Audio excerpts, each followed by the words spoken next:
En août 2015, une polémique est née entre l'imam Abdelkader Saldouni de Nice, se félicitant d'avoir l'oreille attentive de la mairie de Christian Estrosi dans Nice Matin, et Marion Maréchal Le Pen le taxant d'islamiste. Accusation qui n'était pas gratuite, car l'imam proche d'Estrosi conseille de regarder les prédications de Hassan Iqiyoussen de l'UOIF, connu pour approuver l'exécution des apostats qui dénigreraient l'islam. Il les traite de collabos et préconise 12 balles dans la tête dans une conférence YouTube intitulée « L'islam et l'apostasie », conférence du 24 mars 2014. Iqiyoussen est aussi un négateur assumé du, dit-il, pseudo-génocide arménien, selon ses termes. Maintenant, visionnons cette interview de Christian Estrosi faisant allusion à l'imam Saldouni. C'est une association qui est totalement modérée, qui fait l'objet d'ailleurs de la part de son imam d'une plainte à l'égard de Madame Le Pen, et je le soutiens de toutes mes forces parce que c'est quelqu'un qui est un relais social. L'imam Saldouni s'est réjoui d'avoir obtenu le 23 mars 2015 un entretien avec Hani Ramadan, petit-fils du fondateur des frères musulmans Hassan al-Banna. Il a été question durant l'entretien de al-Banna, dit-il, une passerelle entre l'homme et Dieu, selon l'imam de Nice.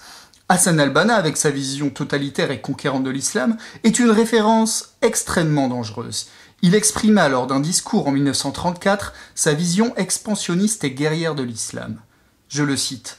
« Il est un devoir qui incombe à tous les musulmans de combattre dans le but de faire de chaque peuple musulman et le monde entier islamique, de sorte que la bannière de l'islam puisse flotter sur la terre et que l'appel du muezzin puisse résonner dans tous les recoins du monde. » Al-Banna affirma aussi dans la même veine « Donnez-moi 12 000 hommes et je conquerrai le monde ».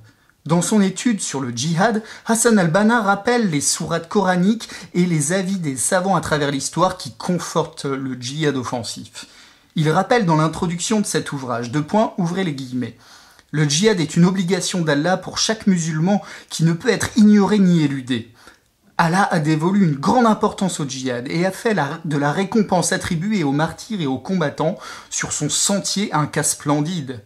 Seuls ceux qui ont agi ainsi et ont imité les martyrs par leur performance au djihad peuvent se joindre à eux dans cette récompense. » En outre, Allah a doté spécifiquement les moudjahidines de certaines qualités exceptionnelles, à la fois spirituelles et pratiques, à leur profit dans ce monde et le prochain.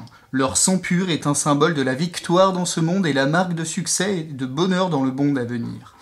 Dans ses 50 propositions pour islamiser la société, Hassan al-Banna proposait interdire toutes les formes de jeux, loterie, courses et casinos, interdire la mixité entre les étudiants des deux sexes, traiter les fréquentations entre les jeunes gens en âge de se marier comme un crime qui doit être puni, inspecter les théâtres et les salles de cinéma et choisir avec rigueur les films et les pièces qui seront présentés, fermer les salles de danse moralement indésirables et les boîtes de nuit et interdire la danse et autres passe-temps du même genre, limiter les heures d'ouverture des cafés, surveiller les activités de leurs propriétaires, leur expliquer ce qui est dans le meilleur intérêt public, leur interdire de rester ouvert tard le soir. Faire de l'éducation religieuse islamique une matière obligatoire dans toutes les écoles et universités.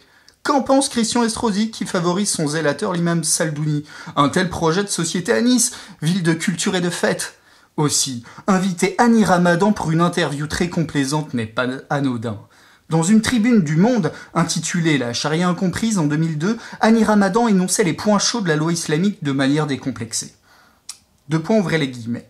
Les peines concernant le vol et l'adultère ne peuvent être appliquées que dans une société où sont protégées les normes et les valeurs islamiques. La peine prévue en islam pour ceux qui ont des relations hors mariage est la mort, il faut le savoir. Le passage de sa tribune qui fut largement commenté fut ouvrez les guillemets. La lapidation prévue en cas d'adultère n'est envisageable que si 4 personnes ont été témoins oculaires du délit. Il s'agit d'une injonction divine. Elle constitue une punition, mais aussi une forme de purification. Fermez les guillemets. Plus récemment, sur son propre blog, Hani Ramadan s'est indigné de la remise de la Légion d'honneur aux soldats américains du Thalys qui ont neutralisé des terroristes. Il critique les médias qui ont pointé les auteurs, des islamistes marocains, avant la fin de l'enquête, ce qui était pourtant évident. Citons Hani Ramadan. Quelle mise en scène aux proportions extraordinaires et planétaires! Cet événement va rehausser le prestige des militaires américains, passablement amoindri par les agissements d'une armée qui sème la mort à grande échelle depuis des décennies partout où elle se rend. De qui se moque-t-on? Il poursuit.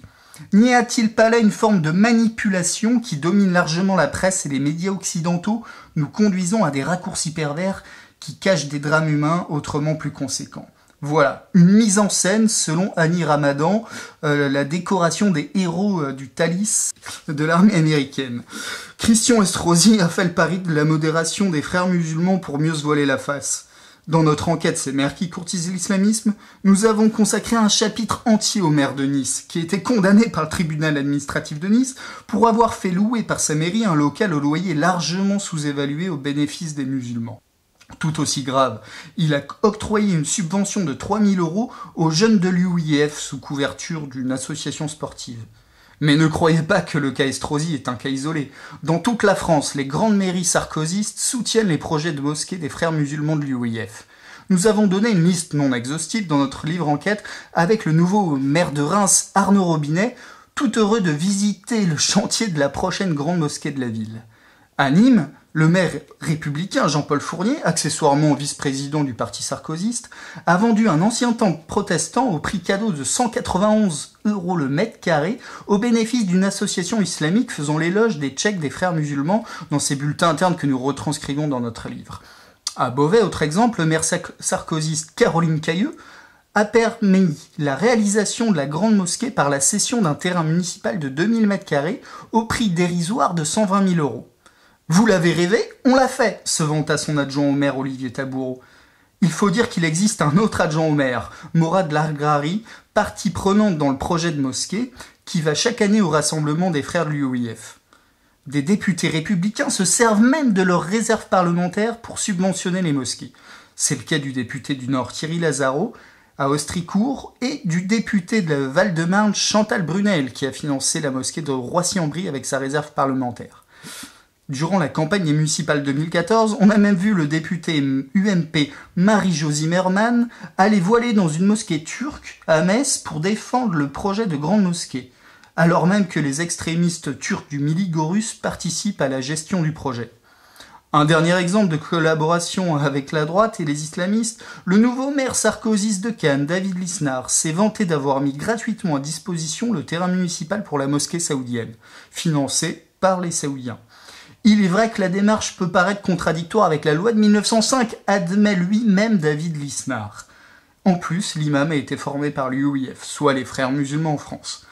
Intelligence avec des puissances étrangères, collaboration avec les islamistes, les faits sont graves et pourtant tous vérifiables, sourcés par la presse régionale au fil des 320 pages de l'enquête C'est Mères qui courtisent l'islamisme. Sarkozy est parfaitement au courant que ses lieutenants pactisent avec les islamistes et les finances. Mais tant que les grands médias n'en parlent pas, c'est toujours une manière de tenter de capter l'électorat musulman. L'homme du Qatar est démasqué, son parti ne s'en cache même plus.